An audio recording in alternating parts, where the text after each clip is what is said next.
안녕하세요. 창세기 20장입니다. 아브라함은 창세기 12장에서 행한 잘못을 동일하게 행하고 있습니다. 20년 만이라 오랜만에 행하고 있는 것인데요. 아브라함의 이런 잘못 중에도 돋보이는 것이 하나님의 개입이신 것입니다. 이번에는 애굽 땅이 아니라 블레셋인들의 땅, 즉 가나안 서쪽에 있는 그랄 지역에서 있었던 일인데요. 블레셋인들에게 일반적인 왕이라는 의미를 갖고 있는 아비멜렉이 사라를 취하려고 하였으나 하나님의 개입으로 사라를 취하지 않는 순종을 행했다는 것입니다. 이로써 하나님께서 얻으시는 유익은 이삭이 아브라함의 씨로 사라를 통해 얻은 언약의 후손이 되었다는 것입니다. 즉 하나님께서는 아브라함과의 언약을 이루기 위해서 이렇게 개입하셨던 것입니다. 아브라함이 비록 이방 민족을 두려워함으로 하나님과의 언약이 위기에 처하게 되었지만 하나님께서는 이럼에도 불구하고 아브라함과의 언약을 이루려 하셨다는 것입니다. 이처럼 언약을 이행함으로 언약의 후손을 이으려는 자들도요, 이런 어처구니 없는 실수나 불순종을 가끔은 행할 수가 있다는 것입니다. 우리는 선지자나 헌신자들의 잘못을 너무 용납하지 않으려는 경향이 있는데요. 하나님께서는 이렇게 두려움 가운데 단발적으로 행하는 잘못을 용납하심을 알 수가 있고요. 이것은 순종하는 중에 두려움 가운데 단발적으로 행한 잘못은 하나님께서 용서하신다는 것입니다. 다시는 그러하지 않겠다는 경우에는 용서해주는 아량을 하나님처럼 베풀어야 하는 것은 그 사람이 하나님의 뜻을 이루어가는 자이기 때문입니다. 뭐든지 정도 차이라는 것이 있는데요. 잘하던 사람이 잘못했다 하여 그것을 끝까지 물고 늘어지듯 낙마시키려고 하는 것은요, 하나님을 위한 것이 아니라 자신을 위한 것이 되겠습니다. 하나님께서는 어떤 사람의 인생에는 개입하시고 어떤 사람의 인생에는 개입하시지 않는 것인가요?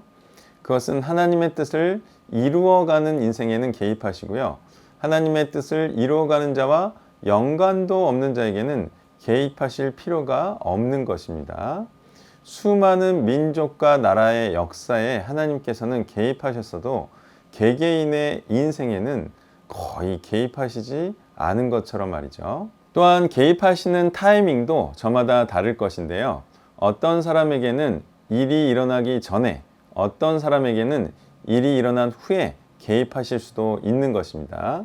지금 이 같은 경우는요, 베드로가 감옥에 갇힌 후에 천사의 도움으로 탈옥을 한 것과 비교할 수가 있겠는데요. 어떤 사람에게는 감옥에 갇히기 전에, 어떤 사람에게는 감옥에 갇힌 후에 개입하실 수도 있는 것입니다. 그리고 세례 요한이나 예수님처럼 감옥에 갇히고 순교하기까지 하나님께서 그런 개입을 안 하실 수도 있는 것입니다. 이 모든 개입은 하나님을 위한 개입이기 때문에 현세적인 관점으로는 어떻게 개입하는 것이 더 좋은 것인지 알 수 없고요. 다만 죽은 이후에 결과로만 알 수가 있는 것입니다. 불상사가 일어났다고 해서 안 좋은 것이 아니고요. 어떤 사람이 죽었다고 해서 실패하거나 절망해야 되는 것이 아님은 끝까지 신실하게 행함으로 열매로 알 수 있기 때문입니다. 이처럼 어떻게 개입하느냐와 어떤 타이밍에 개입하느냐는 하나님께서 어떻게 하는 것이 더 하나님께 유익한 것인지 따지시기 때문이겠습니다. 7절에는요. 이제 그 사람의 아내를 돌려보내라. 그는 선지자라. 그가 너를 위하여 기도하리니 내가 살려니와 내가 돌려보내지 아니하면 너와 내게 속한 자가 다 반드시 죽을 줄 알지니라 라는 말씀을 통해서는요, 순종하면 살고 불순종하면 죽게 된다는 것을 다시 한번 알 수가 있는 것입니다. 아비멜렉의 순종이 살게 된다는 것은요, 이 순종이 하나님의 뜻을 이루는 것이 되고요, 하나님의 말씀에 불순종한다는 것은 하나님의 말씀을 이루지 못하게 되는 것이기에 죽게 된다는 것입니다. 그리고 선지자가 기도하면 어떻게 된다는 것인가요? 그것은 사람을 살리는 결과를 만들어낸다는 것입니다. 야고보서 5장 16절 말씀인데요. 그러므로 너희 죄를 서로 고백하며 병이 낫기를 위하여 서로 기도하라. 의인의 간구는 역사하는 힘이 큼이니라는 말씀을 기억하는가요?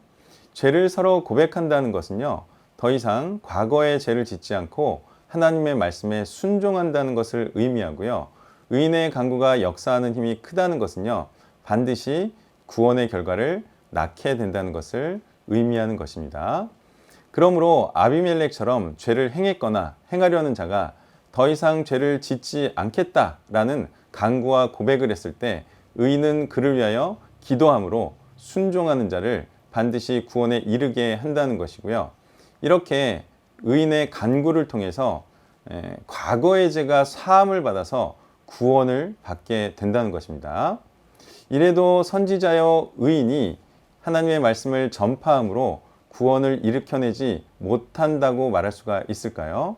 선지자여 하나님의 말씀을 전파하는 자는 반드시 순종에 이르게 하는 결과를 만들어내는 것입니다. 아브라함은 병 주고 약 주고 하는 자처럼 보이지만 결국 아비멜렉은 아브라함을 통해 하나님의 말씀을 들을 수 있는 귀한 기회를 제공받았고요. 아비멜렉은 아브라함을 통해 하나님의 뜻을 알게 되었기에 아브라함은 선지자가 맞는 것입니다. 그리고 그로 인한 결과는 아브라함을 후대하는 것이었습니다. 그러니까 아비멜렉을 향한 하나님의 말씀은 하나님의 언약을 이루어가는 자를 후대하라는 것이었습니다. 이로 인해 아비멜렉에게 임한 저주가 풀리게 되었고요.